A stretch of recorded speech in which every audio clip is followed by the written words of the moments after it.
Now, let's start with the panel. Fox News chief political analyst Brit Hume, Matthew Continetti, scholar at the American Enterprise Institute and Wall Street Journal opinion columnist, Yemisi Egbewali, former chief of staff and advisor to the Biden White House press office, and Roger Zakheim, Washington director of the Ronald Reagan Presidential Foundation and Institute. Brit, you know, that Truth Social was really interesting. He named specifically the leaders of Qatar and the UAE and Saudi Arabia, almost to say, these are the leaders that you are attacking, and they are the ones that have told me to postpone to try to get a deal, and I'm going to do that. So maybe providing them a little cover from Iran, as they've been the focus of attacks. Yeah, maybe so, Brett, but at a glance, this looks like the triumph of hope over experience. And we've been around and around with Iran on this. They keep saying the president keeps pausing, waiting for offers, and they haven't come close to making an offer that he could accept. Maybe this time will be different. We can all hope for that. In the meantime, it's pretty clear that he's ready to let him have it again, if nothing of any substance or meaning or acceptability comes through. I'm not prepared to bet that something good will come. You know, Matthew, it is amazing that some of these Gulf allies have taken the brunt. I mean, the UAE, look at how much they've taken from Iran on the incoming, the missiles, the drone attacks. Just this weekend, a drone attack on their nuclear facility that caused a fire and was a real concern. There was a piece by Kareem Sajapur in The Atlantic. For the Islamic Republic, suffering is a point of pride, not shame. Iran's Gulf neighbors built their model on the opposite wager, that prosperity, not suffering, is the measure of a nation's worth. The trillion-dollar economies they built over many decades, Tehran can threaten to destroy with $20,000 drones. This is the vulture's advantage. Matthew? And right now it's one way. It sometimes seems as though America is the only party to the conflict that's observing the ceasefire that's been in place since early April, Brett. I think we could go on haggling with the Iranians with the blockade in place and with the damage that our kinetic strikes did earlier this year forever if the Strait of Hormuz were open. And I think that remains President Trump's central challenge. With 1/5 of the world's oil supply, 1/5 of our fertilizer supply, and more bottled up in that strait, the status quo is not helping the world, and it's not helping President Trump's political position. Yeah. Here's the Treasury Secretary on calls for more sanctions. Take a listen.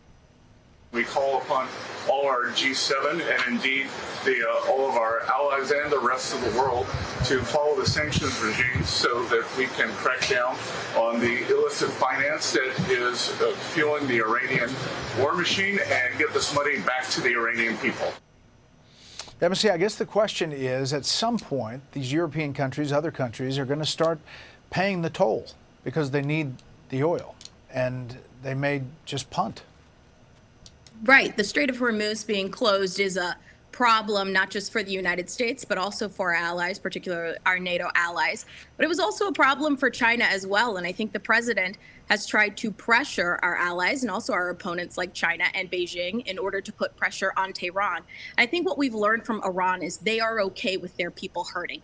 Domestically, though, here in the United States, we are not okay with that. This is a war that is polling 65% disapproval rating. I think the time is ticking, especially with primaries wrapping up and trying to build up strong candidates on the Republican side and the Democratic side to run in the midterms. I think politically, this is a time, even if he cannot get allies on board, that the president has to look at closing down this war. You know, Roger, the president said to me numerous times in Beijing in that interview, I need to do the right thing. I need to do the right thing. Even though I was pressing about midterms and polls and gas prices. And you wonder what the timeline is here. I think the president is not bound by any timeline. I think he's made that quite clear. For those who would like to see him finish the job, as we just heard from General Keane, to those who want to give diplomacy a chance, the president seems to be above it all. I'd go back to what the president said before the summit, which was he said, hey, the ceasefire is on life support. And I think by now we can all agree, some of the points that have already been made, it should be pronounced dead. Those very countries that President Trump is saying he's looking out for right now by giving this negotiation a chance, they're the biggest victims here. And they're the ones who really need to see the Strait opens and really need Iran to be punished. The blockade's not enough. I mean, there's reports of leakage that the Iranian regime's getting what they need to survive, even by their own minimal terms. We need the strait to be open, and this regime is fractured. The people either in charge are hardliners or they can't control the hardliners, and there's no other way than breaking through it. Meantime, in Cuba, Brit, there is this story that they may be looking to get some offensive material to attack the U.S. As Cuba's acquired more than 300 military drones, recently began discussing plans to use them, possibly to attack the U.S. base at Guantanamo Bay. And obviously, Key West is 90 miles north of Havana. And this is a story by Axios. Meantime, the president, is saying that Cuba can't hold on in its current financial state. Cuba's in bad shape. Marco's been very effective, and the whole group has been very effective. It's I think they're going to have to come to us. It's a failed nation. It's a totally failed nation. And they're taking the aid now. Yeah, they're taking the aid. They want aid. They need help. Brit. Cuba's in bad shape, as the president says. And if this purchase or acquisition of these drones gets beyond the discussion stage, which is what the story says, then it might be time to be concerned about it. But at the moment, I think that the overwhelming fact is that Cuba's in terrible shape, completely vulnerable, because it was so dependent on outside help, simply for the simple reason that its economy, like all such communist or socialist economies, has failed utterly. That's really where we are. As we look towards the midterms, Matthew, you've got these primaries that are taking some attention. The president's had a pretty good track record across the board, obviously just took out the Louisiana sitting Republican Senator Cassidy. And now you turn to Kentucky.